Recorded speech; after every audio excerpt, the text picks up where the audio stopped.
मेरी कथा प्रेमियों, गोस्वामी तुलसी बाबा ने रामायण का नामकरण किया होगा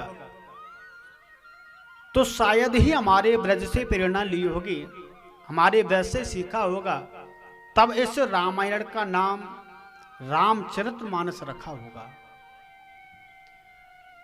क्यों? यह हिंदू धर्म का सबसे बड़ा ग्रंथ है और तुलसीदास जी ने हमारे हिंदू समाज को वह ग्रंथ दिया है जो 5 साल का बालक भी हिंदी की चौपाई पढ़ सकता है। और ये रामायण हर गृहस्थ में होनी चाहिए, हर समाज में होनी चाहिए। अगर हमें राम जैसे लक्षण अपने बेटा में पैदा करने हैं तो हमें रामायण घर में अवश्य रखनी चाहिए, अवश्य रखनी चाहिए। तुलसी बाबा ने जब इस रामायण का नामकरण किया होगा तो वास्तव में हमारे ब्रज से प्रेरणा ली होगी। कैसे? रामचरिते मानस ये नाम सुनत श्रवणे पाइये विश्राम। एक समय की बात है, एक स्त्री, एक युवती अटारी पर चढ़ने की कोशिश कर रही है। बार बार अटारी पर चढ़ने के लिए ना तो कोई सीढ़ी है, ना कोई झीना है, न सैनी। तो वहां से तुलसी बाबा गुजर रहे थे। तुलसी बाबा ने देखा कि यह स्त्री बार बार चढ़ने की कोशिश कर रही है लेकिन चढ़ नहीं पा रही। उसके पास में तुलसी बाबा पहुंचे। तुलसीदास जी बोले, बेटी इस अटारी पर क्यों चढ़ना चाहती हो? इस अटारी पर कौन रहता है? उस स्त्री ने जवाब दिया कि बाबा इस अटारी पर मेरे पिया रहते हैं। पिया? बोले हाँ। बेटी इस अटारी पर चढ़ने के लिए नसैनी चाहिए, झीना चाहिए, सीढ़ी चाहिए। बिना सीढ़ी झीना के आप कैसे चढ़ पाओगे? देखिए हमारे ब्रज का एक बहुत पुराना रसिया है, शायद आपने सुना होगा, हमारे यहाँ भी गाते हैं लोग। कैसे पिया की अटारी चढ़ो जाए नसैनी बिन भाईली। शायद इसी समय का बना होगा। तो बाबा ने कहा, बेटी आप चिंता मत करो, मैं तुम्हारे लिए अभी नसैनी लेकर के आता हूं, सीढ़ी। ले जाओ बाबा, लेकर के आओ। तुलसीदास जी दौड़े दौड़े गए और 3 डंडे की नसैनी लेकर के आए। तो ये लो बेटी चढ़ जाओ। वह स्त्री हंसने लगी, बाबा इतना भी नहीं जानते हो अटारी कितनी ऊंची है?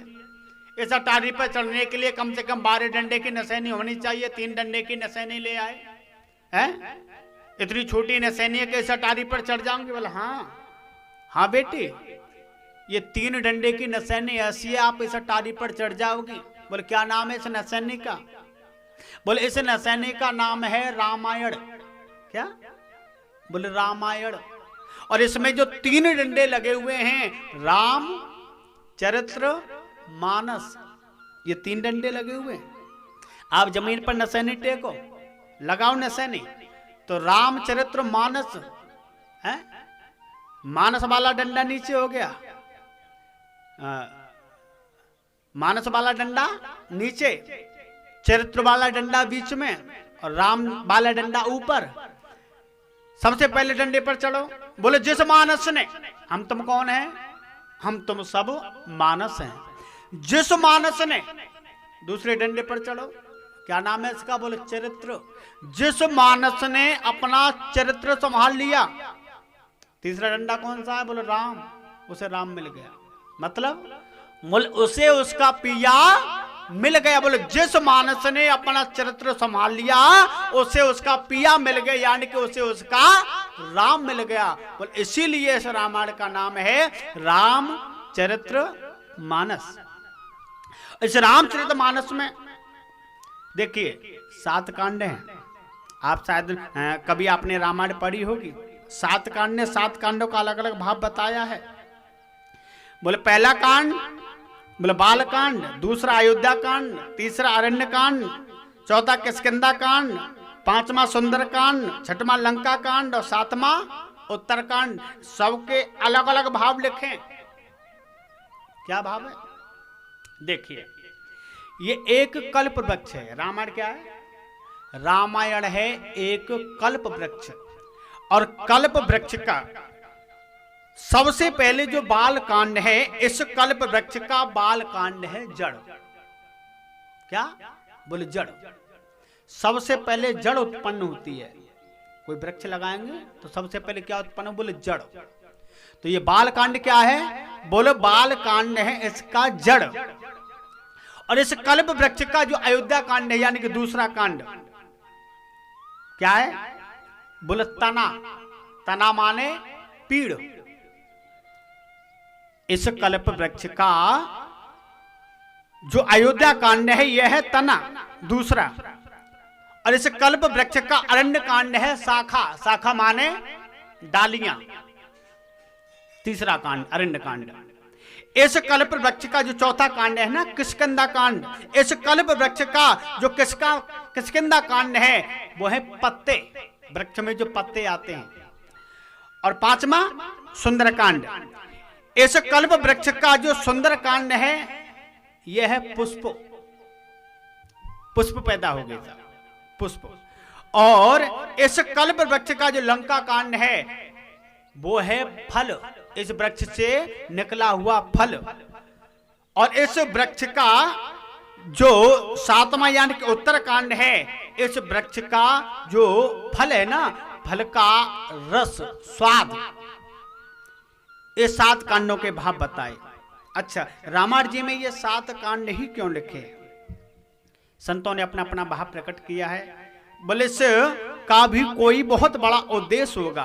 बोले क्या उद्देश्य हो सकता है? बोले पहला उद्देश्य तो ये हो सकता है कि सबसे पहले आप रामायण जी पढ़िए तो रामायण जी के अंदर 7 श्लोक लिखे हैं, तो हम 7 श्लोक बोल करके रामायण जी आरंभ कर सकते हैं। ये पहला उद्देश्य है, पहला भाव बताया संतों ने। दूसरे संत कहने लगे कि देखो सप्ताह के 7 दिन होते हैं, सोमवार, मंगल, बुध, बृहस्पति, शुक्र, शनिचर और रविवार, 7 दिन होते हैं। इस रामायण को किसी भी दिन आरंभ कर सकते हैं और किसी भी दिन विराम लगा सकते हैं, किसी भी दिन पढ़ सकते हैं। ये दूसरा भाव बताया संतों ने। बोले तीसरा भाव, बोले संगीत के 7 सुर होते हैं, सा रे गा मा पा धा नी, ये 7 सुर हो गए। इस रामायण की चौपाई हम किसी भी सुर से गा सकते हैं, ये भी एक भाव बताया संतों ने। बोले एक संत कहने लगे, चौथा भाव बताते हैं कि ये रामायण 7 समुद्र पार जाएगी, रामायण 7 समुद्र पार जाएगी। एक संत ने भाव प्रकट किया, 5वें संत थे, वह कहने लगे देखो भगवान के जो 24 अवतार होते हैं, 24 अवतारों में तो जो राम जी का जन्म हुआ है वो 18वें नंबर पर है, लेकिन 10 अवतारों में जो नाम अंकित होता है 7वें नंबर पर भगवान श्री राम पधारे हैं। कितने नंबर पर? 7वें नंबर पर। तो इसलिए संत अपना अपना भाव प्रकट करते हैं, इसलिए रामायण के अंदर ये 7 कांड होते हैं और 7 कांडों का अलग अलग भाव करके बताया व्यास जी ने। बोलो गोविंद भगवान की जय।